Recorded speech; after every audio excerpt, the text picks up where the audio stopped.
seguindo uma tendência da sociedade como um todo. Nós estamos repetindo o que o guru falou, o que o chefe religioso falou, o padre, o pastor, o que as escrituras estão dizendo, nós estamos seguindo o que o nosso líder político está dizendo, ou nós estamos agindo realmente à luz da nossa própria percepção, da nossa própria visão do mundo e da verdade. Quando nós agimos em função, né, do que os outros pensam, repetindo o que os outros falam, nós estamos agindo como se nós fôssemos seres de segunda mão. Nós somos seres de segunda, às vezes de terceira mão, porque nós repetimos o que os outros falam, em vez de tentarmos descobrir a verdade por nós próprios. Essa é uma grande realidade. Nós não agimos de uma forma consciente, de uma forma reflexiva, nós apenas repetimos. Nós lemos no jornal, vemos na TV, vemos nos livros, nas escrituras, e repetimos aquilo que os outros falam, sem refletir muito. Então, se nós queremos realmente nos transformar, nós temos primeiro de assumir a nossa individualidade. Nós deixamos de ser indivíduos e passamos a ser autômatos. Nós repetimos, como que nenhum computador repete aquilo que ele foi programado para fazer. E essa maneira de agir, que às vezes é até inconsciente, né, nos leva a perpetuar um estado de fragmentação. Então, qual é vamos dizer assim, o grande problema do ser humano? Essa programação que nós temos no nosso interior que nos leva a agir de uma forma separatista e egoísta. A nossa sociedade nos programou para nos ver como seres separados. Especialmente aqui no Ocidente, né, o individualismo, o separativismo é algo muito forte. Nós nos separamos do resto do mundo e achamos que nós temos capacidade de agir de forma independente. Mas, na realidade, nós estamos apenas agindo que nem os cordeirinhos no rebanho, repetindo, fazendo igual a todo mundo. A mídia, né, a moda, nos escraviza. Nós temos que vestir sempre como os outros vestem, nós temos que agir como os outros agem, pensar como os outros pensam. Então, existe, vamos dizer assim, uma tentativa da sociedade, especialmente a chamada sociedade de consumo, né, de manipular as pessoas de modo que elas se adequem, né, ao conceito, à ideologia dominante. Então as pessoas acabam absorvendo isso e achando que aquilo é a vontade delas, quando na realidade elas estão repetindo o que a mídia está continuamente levando até elas das mais diversas formas. Então perceber essa manipulação que nós sofremos, né, é um dos primeiros passos. E observar, será que eu estou agindo realmente de uma forma independente? Eu estou agindo de acordo com a minha natureza interior? Ou eu estou agindo por conveniência como os outros acham, como os outros pensam? Em outras ocasiões eu já falei sobre como é que o nosso pensamento é manipulável.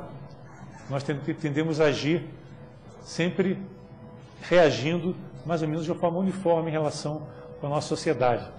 Existe aquele inconsciente, né, coletivo que é um repositório do pensamento dominante numa sociedade que influencia todas as pessoas que participam daquela sociedade.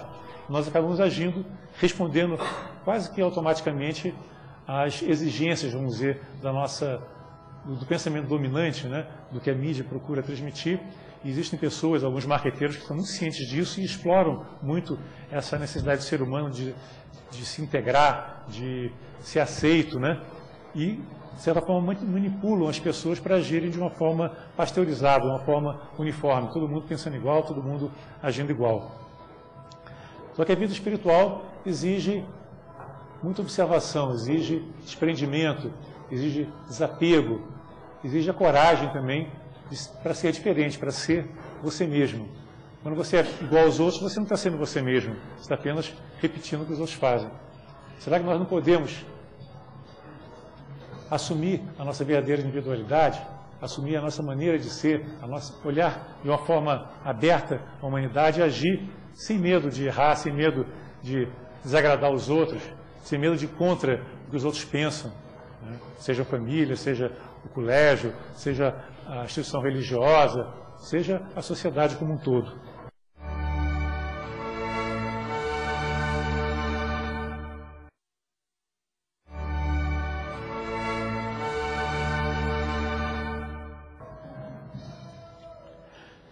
Quando nós percebemos, então, que nós somos toda essa humanidade, e toda essa humanidade está dentro de nós, nós sentimos também que existe uma grande energia para fazer a mudança.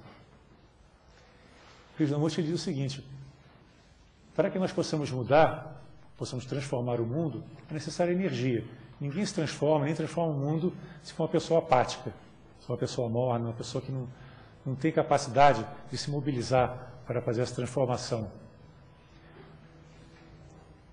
E uma das coisas que rouba mais a nossa energia é o conflito, é o estresse.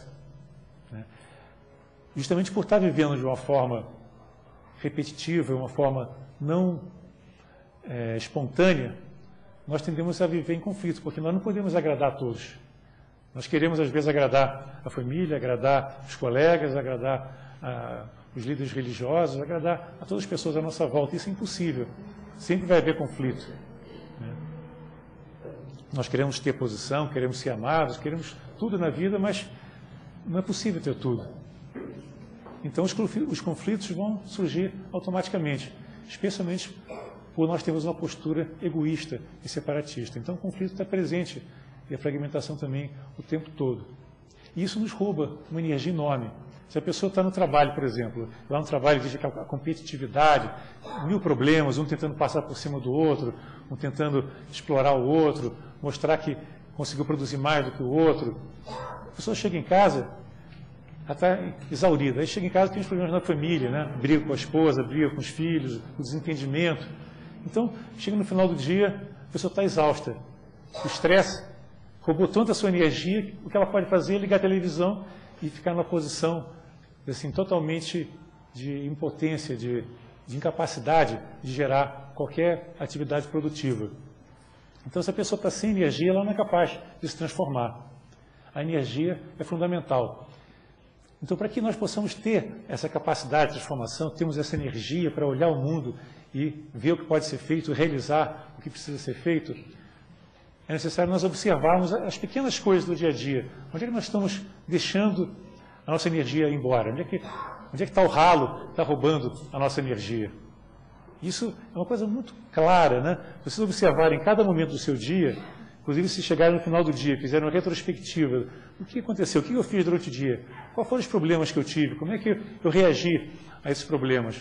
Nós vamos ver quanta energia a gente está gastando, e muita energia em coisas bobas, em coisas de menor importância.